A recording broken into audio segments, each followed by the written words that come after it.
The Don, Tony, and Kevin Castle Show contains explicit language and is intended for mature audiences only. But just because you're mature doesn't mean you can't be a little naughty.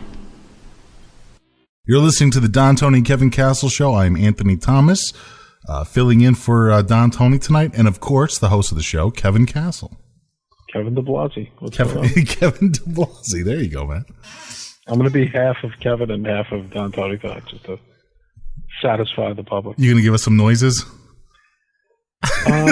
Some impersonations, perhaps? Oh, good Lord. Don Tony is on assignment tonight? Yeah, something like that. I guess we can start with talking a little bit about Raw. I'll go ahead and try and edit up the show and stuff like that. Once again, apologies to the people that are listening live. We have 315 people in the chat room. Once again, there's 315,000. That is unbelievable for tonight. That is a new record, actually, for us. Mish fucks up with 315,000 people. Yes, sorry. But we went. Don Tony's laughing his ass off right now. Even in the behind bars. Yes. Well, you can't get a better laugh than behind bars, right? Yeah, that is true. Yeah. So yeah, we go into Raw tonight. And what were your thoughts on it? What was highlights, lowlights for you there, Kev? The highlight was when it was over. And the lowlight was when I turned it on at 8 o'clock.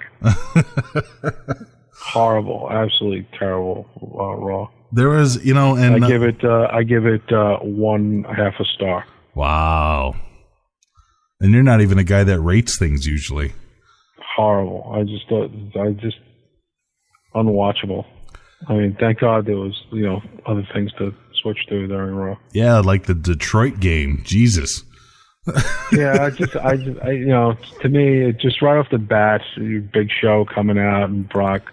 I mean, it was cool to Brock to beat him up again, but the please retire chants were pretty funny, but there's nothing to it. Paul Heyman comes out, does the same speech over and over again.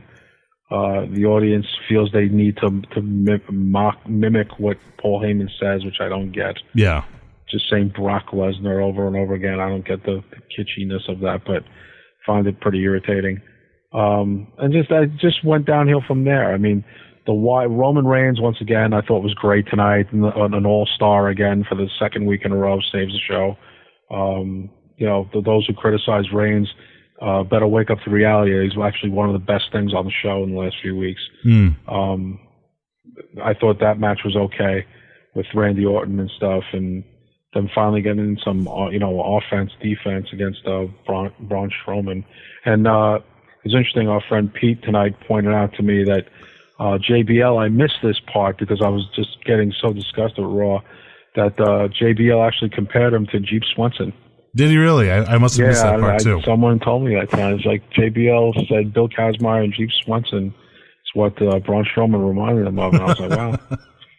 So, I mean, I'm not saying that JBL heard that from me. I'm just saying that, once again, if you're a wrestling fan and you watched it for years and you know who some of these guys are, like Jeep Swenson, Ted Arcidi, Bill Kazmaier, it's easy to make that comparison. Yeah. But yeah, I said right off the bat, but Jeep Swenson was never that tall, as tall as Strowman is. It was like 6'8". I think Jeep Swenson was maybe like 6'4", 6'5", maybe. But I mean, I like watching the Wyatts, but this feud has got to stop eventually. Just like, speaking of has to stop, just watching the Summer Rae and Rusev brutally get through that promo. That was horrible. Rusev. Yeah, I mean that's the only funny part. She calls him Ruru. Yeah.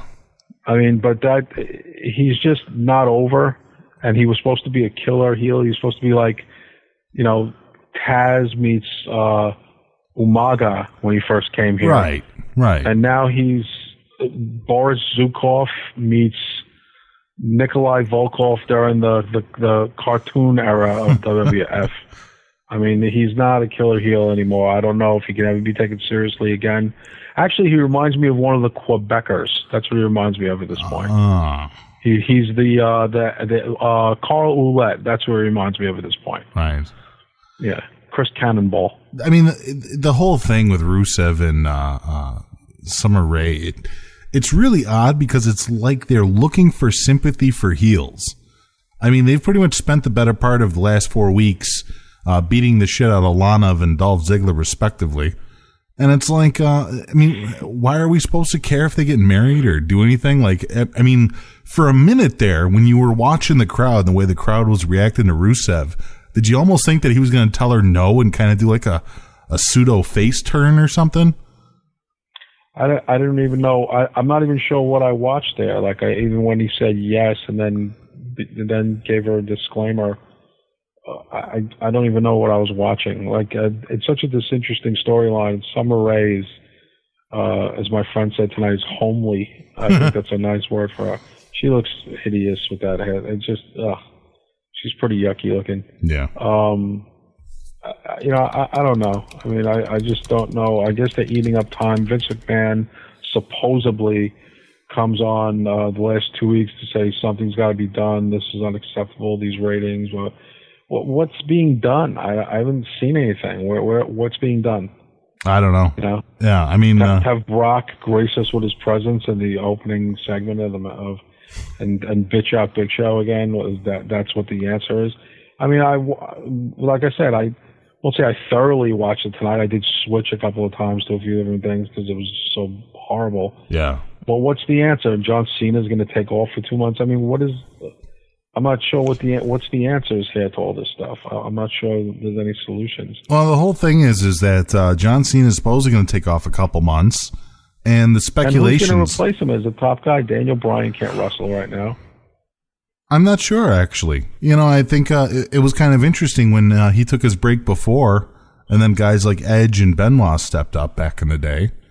But I mean, who's going to do it now? There's no such wrestler as Benoit. Well, Crispin. No one knows what you're talking about. Crispin, yes.